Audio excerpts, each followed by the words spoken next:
भगवान की आज बोलने सभी राग के पद प्रणव जने सर्वान कथा सुगंध रस में तने महो परम सुखदान।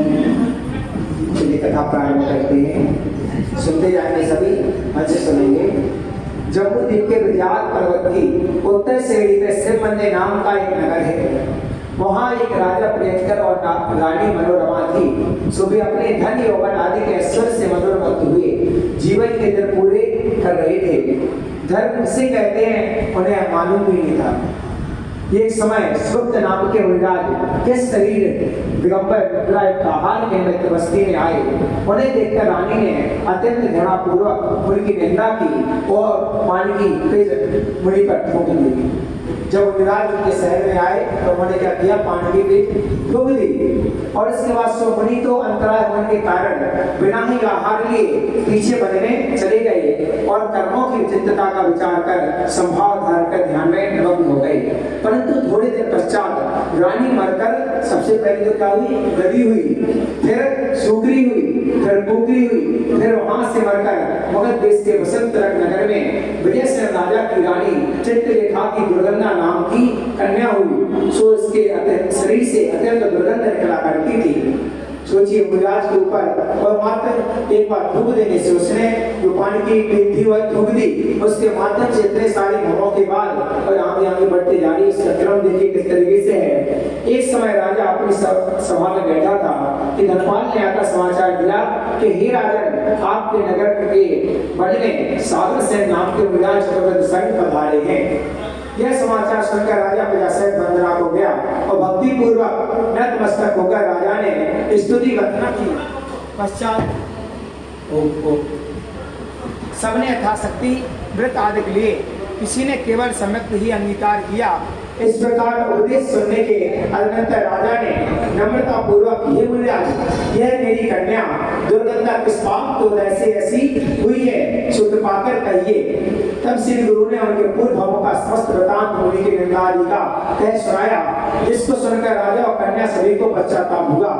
निदान राजा ने पूछा, प्रभु इस पाप से छूटने का कौन सा उपाय है?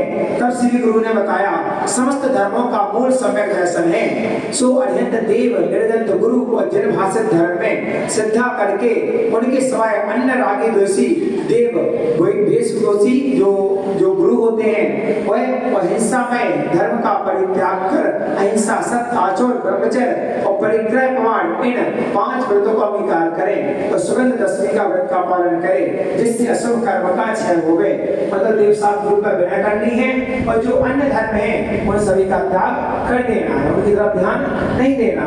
इस व्रत की विधि इस प्रकार है कि भादो शुक्ल दशमी के दिन चारों प्रकार के आहार को त्याग कर समस्त ग्रह आरंभ का त्याग करें और परिग्रह का भी प्रमाण कर जिनालय में जाकर श्री जिनेन्द्र की भाव सहित अभिषेक पूजन जरूर करें। सामूहिक स्वाध्याय करें, धर्म कथा के सिवाय अन्य विधाओं का त्याग करें, रात्रि में भजन पूर्वक जागरण करें। पश्चात दूसरे दिन 24 तीर्थंकरों के अभिषेक पूजन आदि करके अतिथियों का भोजन कराएं।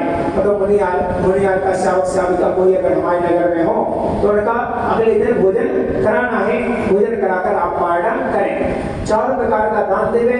इस प्रकार 10 वर्ष तक है व्रत पालन कर पश्चात उद्यान करें, उद्यापन, ठीक है। अर्थात चमन, छत्र, घंटा, झाड़ी, गजा आदि 10 उपकरण जिन मंदिरों में भेंट देवे और 10 प्रकार के श्रीफल आदि फल घर के सावकों को बांटे। यदि उद्यापन की शक्ति ना हो तो दूना व्रत करें। डबल व्रत कर सकते हैं, उद्यापन नहीं कर सकते हैं। इसका लिखा है, उत्तम व्रत उपवास करने से, मध्यम काजी आहार और जगत एकासन करने से होता है। इस प्रकार राजा प्रजा सबने व्रत की विधि स्वर का अनुमोदना की और स्वर स्थान को चले गए। दुर्गंधा कन्या ने मनोवचन काय से संकल्प पूर्वक व्रत का पालन किया। एक 10वें जो हमारे भगवान है और 10वें तीर्थंकर शीतलनाथ भगवान के कल्याण के समय देव और इंद्रों का आगमन देखकर उस दुर्गंधा ज्ञान निदान किया कि मेरा जन्म स्वयं में हो गए। उसने क्या सोचा कि मेरा जन्म स्वयं हो गए, क्योंकि हमारे देवताओं को उसने देख लिया। सुनिदान के प्रभाव से राजकन्या स्वर्ग में अप्सरा हुई और उसके पिता राजा मरकर 10वें स्वर्ग में देव हुए। वह दुर्गंधा राजकन्या अप्सरा के भाव से आकर मगध देश के प्राचीन नगर में राजा महिपाल की रानी मदन सुंदरी के मदनावती नाम की कन्या हुई, जो अत्यंत रूपवान और सुगंधित शरीर हुई। और कौसंबी नगरी के राजा हरिदमन के पुत्र पुरुषोत्तम के साथ इस मदनावती का विवाह हुआ। इस प्रकार से दंपति सुखपूर्वक कालक्षेप करने लगे। सोचिए क्या हुआ, पहले तो दुर्गंधा थी, दुर्गंधा के बाद जब उसने व्रत का पालन किया, भादव सुदी 10वीं के दिन का व्रत का पालन किया, 10 वर्ष तक किया, तब जाकर वह सुगंधित शरीर को धारण करती है। इस समय वन में सुगुप्ताचार्य नाम के आचार्य संग आए। सो राजकुमार पुरुषोत्तम अपनी स्त्री से वंदना को गया तथा और भी नगर के लोग भी वंदना को गए। स्तुति नमस्कार करके अनंतर श्री गुरु के मुख से जीवादि तत्वों का उपदेश सुना। पश्चात पुरुषोत्तम ने कहा, हे स्वामी, मेरी मदनावती स्त्री किस कारण से इतनी रूपवान और अति सुगंधित शरीर है। तब श्री गुरु ने मदनावती के पूर्वांतर कहे और सुगंध दशमी के व्रत का महात्मा बताया। सो पुरुषोत्तम मदनावती दोनों अपने भावांतर की कथा सुनकर संसार में भोगों से व्रत हो दीक्षा लेकर तपस्या करने लगे। जब उन्हें पता चला कितनी सारे भवों में पता चला गति हुई, सुधि हुई, कितनी सारे भवों को उसने धारण किया मात्र मुनिराज के ऊपर और पीठ थूककर, तब है क्या हुआ, उसने जब सुगंध दशमी का व्रत का पालन किया 10 वर्ष तक, तो उसके पश्चात उसे इतना अच्छा कर्म का फल मिला तो उसका शरीर सुगंधित हो गया।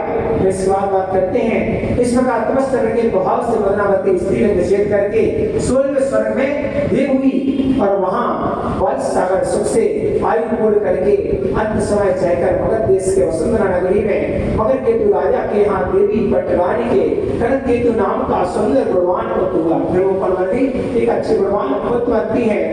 पिता के दीक्षा ले जाने पर कितने के काल तक राज्य करके वह भी मगध पुत्र को राज्य दे दीक्षा धार तपस्या करके और देश विदेशों में विहार करके अनेक जीवों को धर्म के मार्ग में लगाने लगे।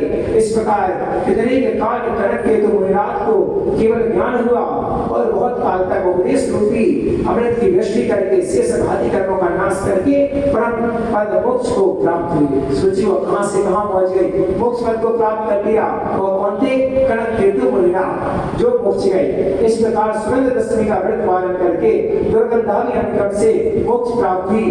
तो भव्य जीवन में यदि यह व्रत पाले तो अवश्य उत्तरोत्तम सुखों को पावे। सुगंध दशमी व्रत कियो दुर्गंधा ने सार, स्वर्ग के सब भोगते अनुकंप भव पार।